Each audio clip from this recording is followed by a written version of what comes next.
حکمت آسمان سے اترتی ہے اور اس دل میں نہیں آتی جس میں یہ چار چیزیں ہوں: دنیا کی طرف میلان، مستقبل کی پریشانی، فضولیات سے محبت اور بھائی سے حسد۔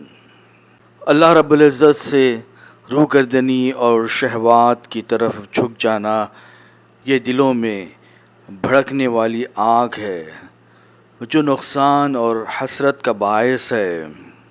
اگر ہم کو نماز ادا کرنے کے بعد بھی سکون نہیں ملتا تو ہمیں چاہیے کہ نماز سکون کے ساتھ ادا کریں۔